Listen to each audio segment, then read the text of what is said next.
The trees blurred past me in streaks of black and gray as I ran, branches tearing at my sleeves, mud clinging to my boots. My flashlight jerked wildly with every step, casting frantic shadows that seemed to follow me. Something was chasing me. I didn't know what, but I knew it wasn't human. I stumbled, fell hard onto the wet forest floor. Pain shot through my knees, but I didn't have time to feel it. I scrambled to my feet, shining the flashlight behind me, and froze. There was nothing there, just silence, trees, darkness. Then, a whisper right next to my ear. I turned slowly, shaking. My breath caught in my throat, and that's when I saw it. Eyes, pale, sunken, wide, watching me from just inches away. This isn't how the hike was supposed to go. We thought it'd be just one night in the woods. We were wrong. It was supposed to be just a weekend trip.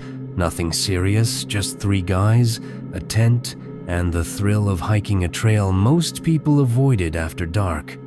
Alex was the one who pushed for it, always chasing the next adrenaline rush, always needing to prove he wasn't afraid of anything. I've known him since we were kids, and that part never changed. His cousin Daniel came along too quiet, observant, glued to his phone half the time, filming everything like it was for some YouTube documentary. He didn't say much, but his camera never missed a thing. And me? I'm Jason, the one with the gut feeling that never shuts up. We started the hike around 9 p.m. The sun had just dipped behind the trees, and the forest swallowed the light whole. By the time we reached the trailhead, we were surrounded by nothing but shadows. That's when I said it.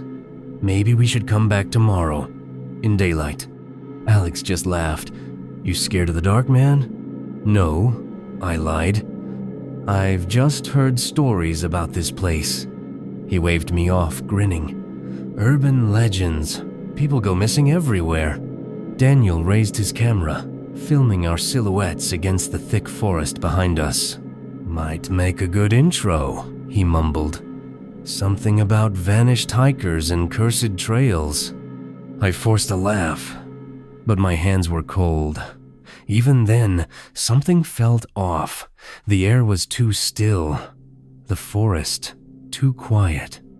We should have turned back, but none of us did, and that was our first mistake. We had been hiking for over 3 hours, our only light coming from headlamps and Daniel's phone screen. The deeper we went, the more the trail began to dissolve beneath our feet, just dead leaves, twisted roots, and the occasional faint boot print from who knows when. Alex led the way, confident as ever, while Daniel filmed from the back, narrating in a mock spooky voice. Then we found the tree. It stood crooked at the center of a small clearing, bark split and rotting. But what caught our eyes were the carving symbols. Circles, crosses, spirals, overlapping jagged lines. Fresh. The cuts were clean, sap still oozing. Whatever made them had done it recently. Daniel stepped closer, camera pointed up. Witchcraft? Satanic cult? Maybe we just stumbled on Blair Witch too. Alex chuckled. Or someone really hates trees. But I didn't laugh. My stomach twisted. There was something about the marks. Something wrong. It felt like the tree was watching us. I pulled out my phone to check the map, but there was no service. No bars. The GPS showed a blank grid. We were alone. Let's keep moving, I muttered. We pressed on, but the trail was gone. Every direction looked the same dense trees, no landmarks, no signs. We were guessing with each step. Then came the whistling. Faint, off-key. Floating through the trees like a cold breeze, we froze. It was too deliberate to be wind, too human. No one else is out here, right?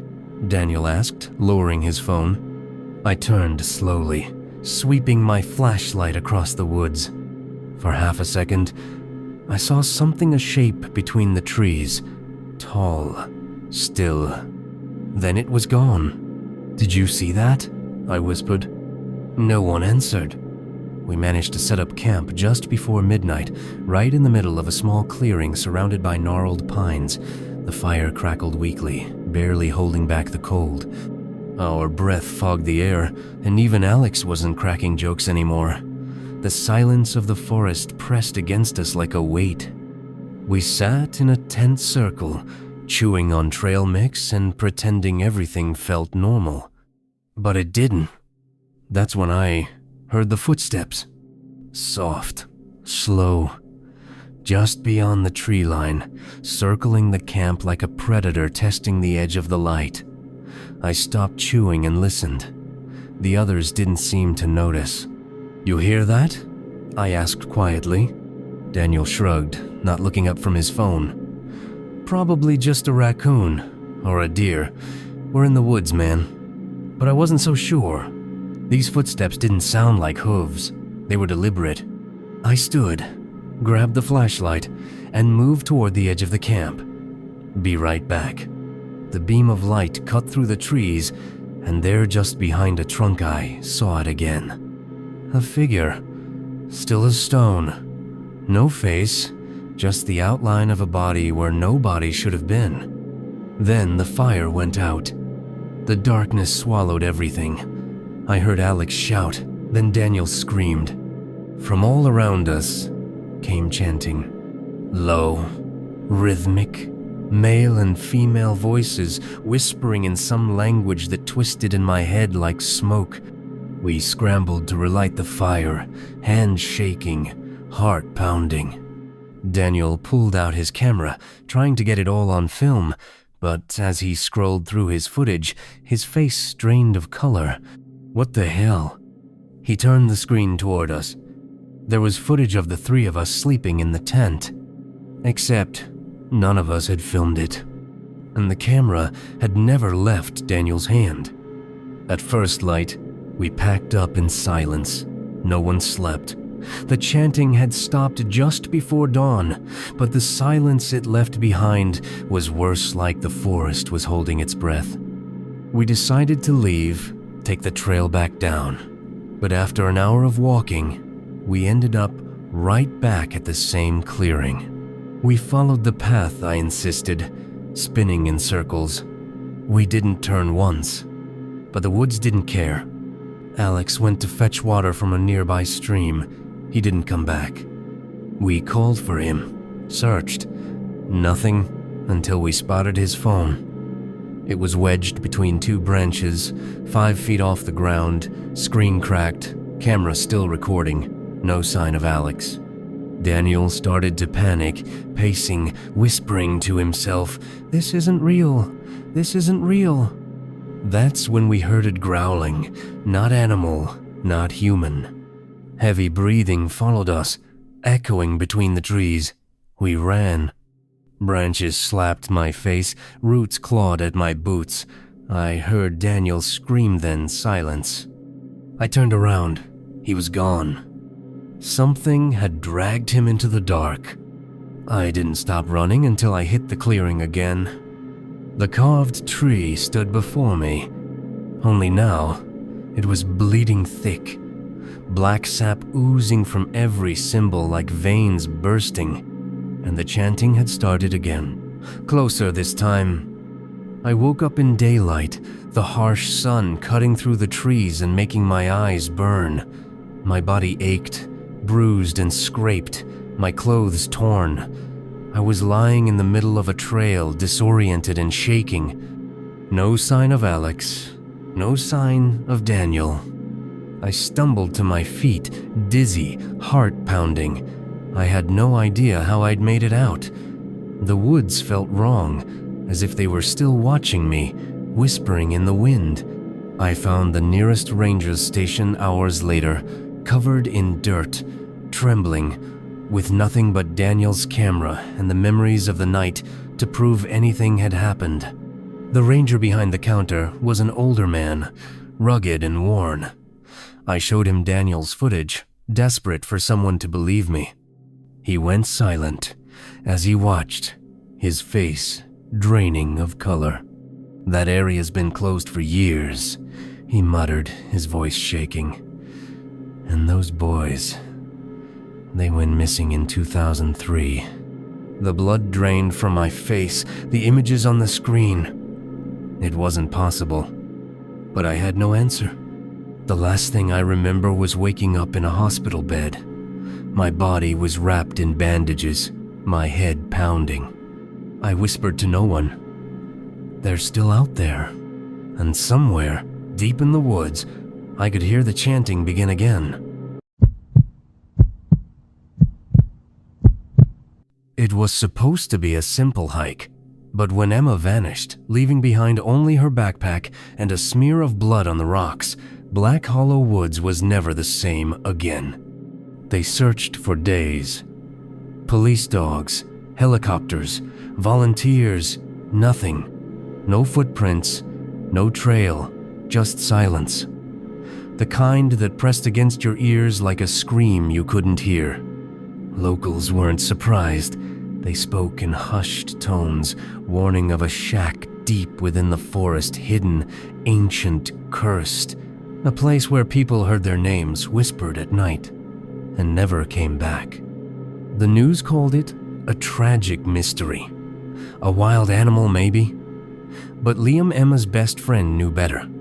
He saw her messages before the signal died. A final text.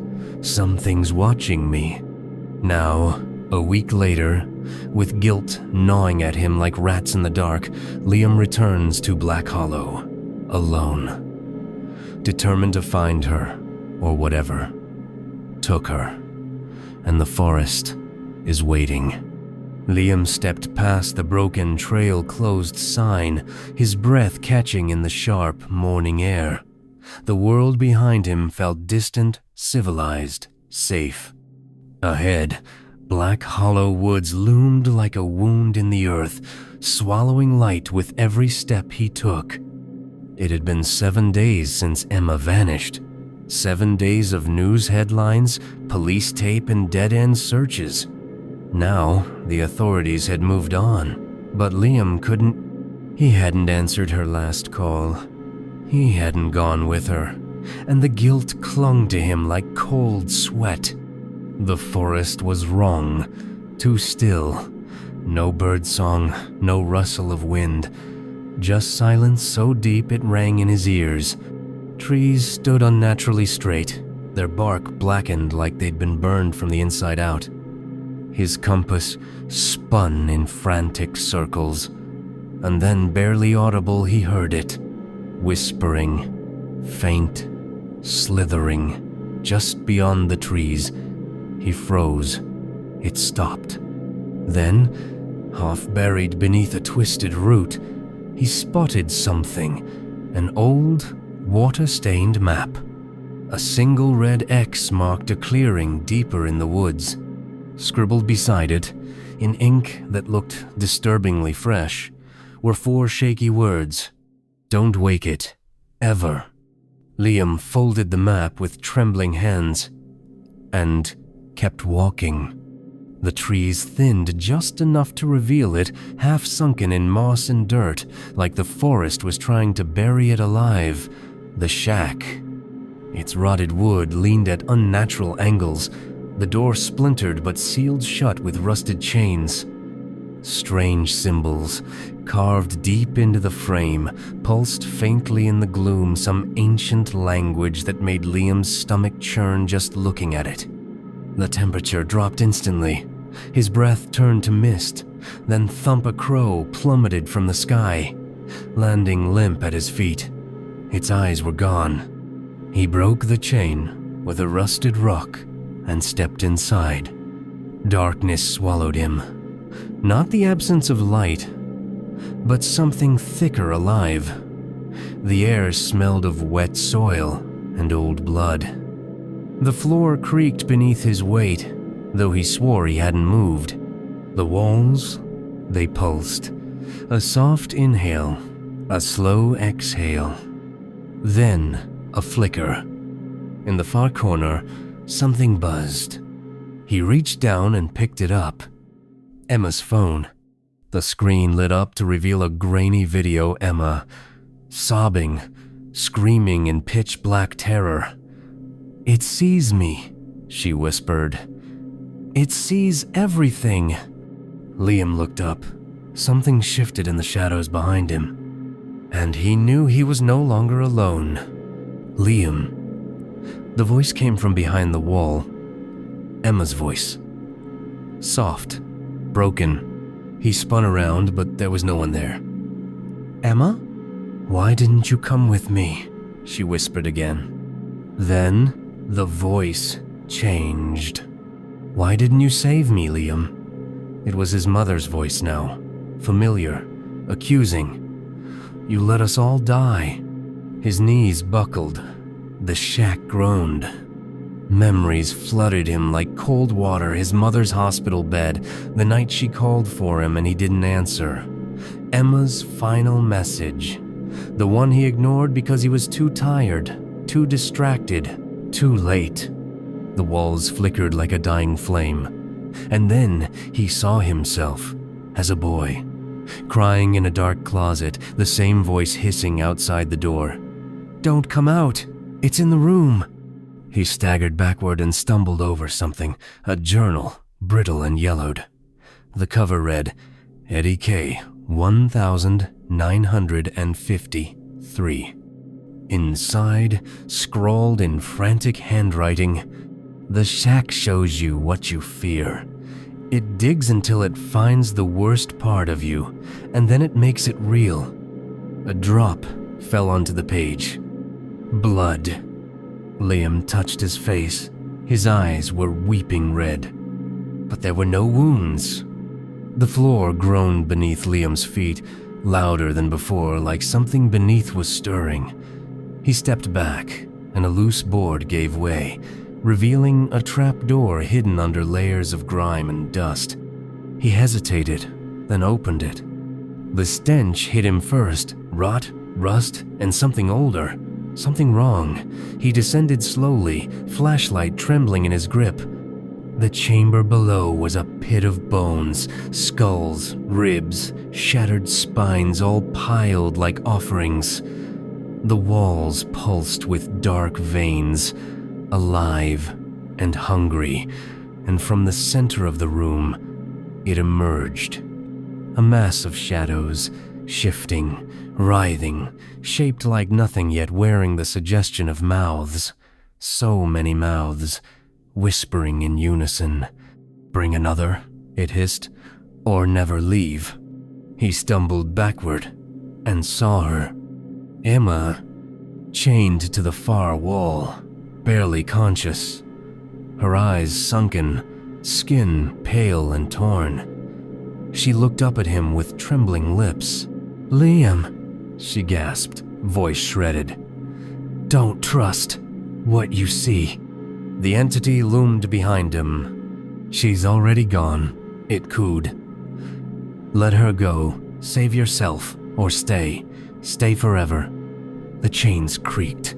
Emma sobbed, and Liam stood frozen between a doorless escape and a choice darker than death.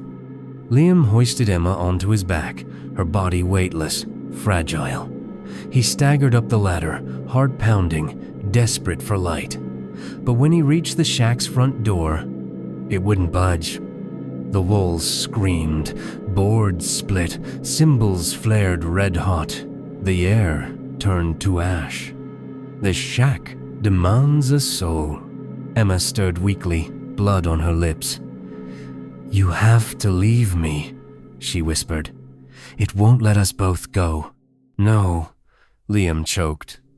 "I am not leaving you. You have to," she said, eyes full of something deeper than fear. "Or we both die here." He clutched her tight, just once, then laid her gently down. She smiled through the tears. Liam turned, walked to the door. It creaked open. Behind him, the scream stopped.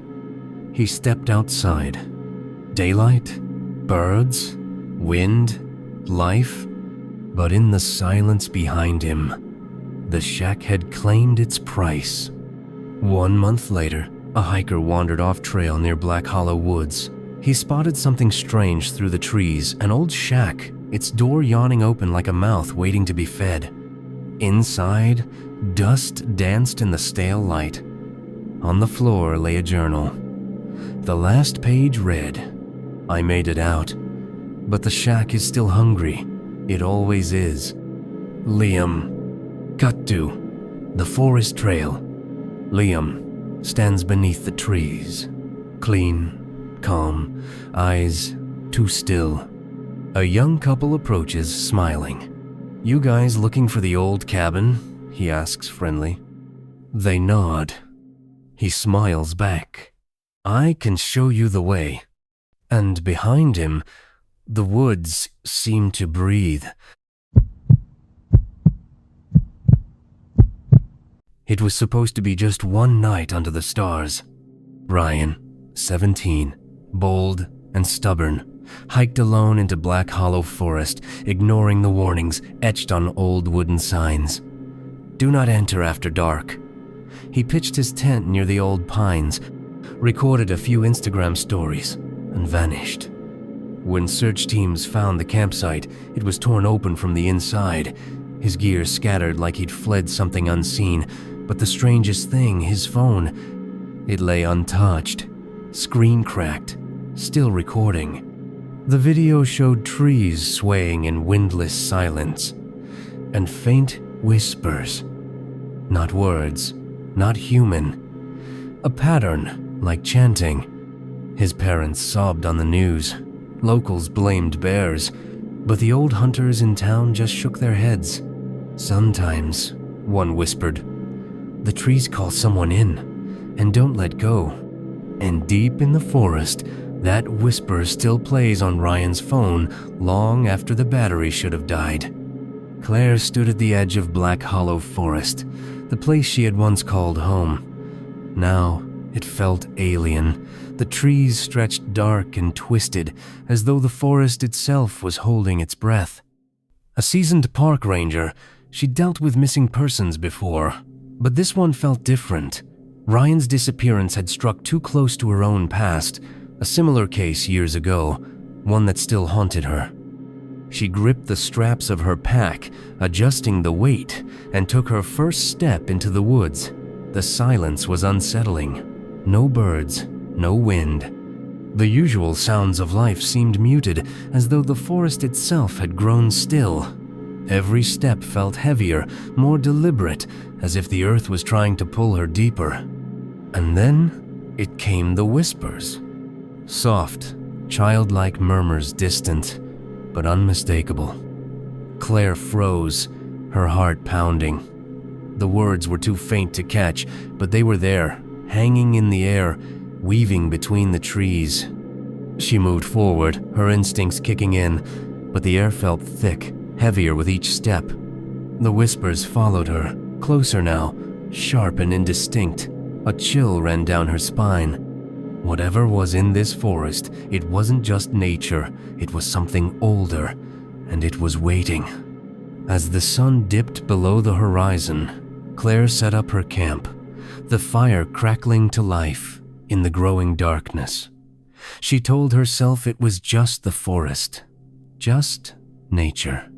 But the whispering was back faint at first, then rising with the wind. It was rhythmic now, a steady hum that clawed at her thoughts. Her recorder was in her hands before she could stop herself.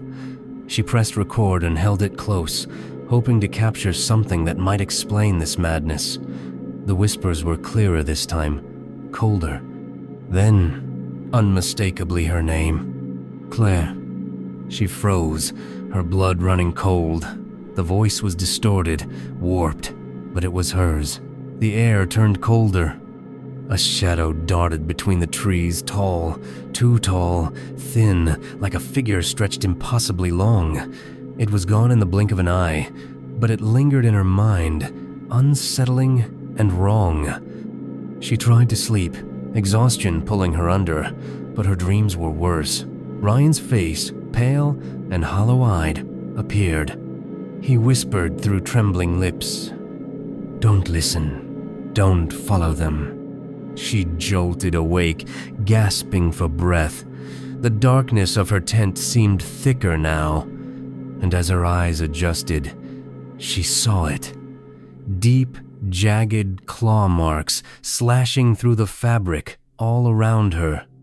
The next morning, Claire ventured deeper into the forest, driven by a desperate need for answers.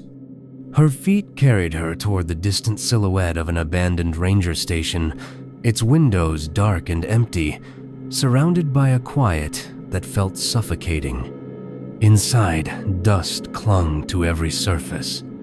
A musty smell filled the air, a strange mix of old wood and something decayed. She searched through the old desks, and what she found was enough to chill her further. Case files, yellowed newspaper clippings, and tapes, each one marked with dates stretching back over 80 years. Each story was the same. Someone ventured into Black Hollow, heard the whispers, and vanished. No body, no trace, just empty spaces where they used to be. The forest claimed them, and time seemed to erase them from history. One file caught her attention, a handwritten note buried beneath piles of paperwork. It read, "The forest speaks only when it's ready to take. Don't answer it." The words gnawed at her, their meaning sinking in like a weight in her chest. She stood frozen in the dim room, feeling the cold breath of the forest seeping in through the cracked walls. The whispers were growing louder, closer. The forest wasn't just waiting, it was preparing to claim her too. The forest felt alive, trees twisted, creaking as if they were shifting, moving closer. The whispers were no longer soft, but a deafening scream that clawed at her mind. Claire ran, her heart pounding, but the path seemed to stretch endlessly, the trees closing in on her. Then she saw him. Ryan. But not the Ryan from the videos. His eyes were empty, hollow, his body jerking unnaturally like a puppet on strings.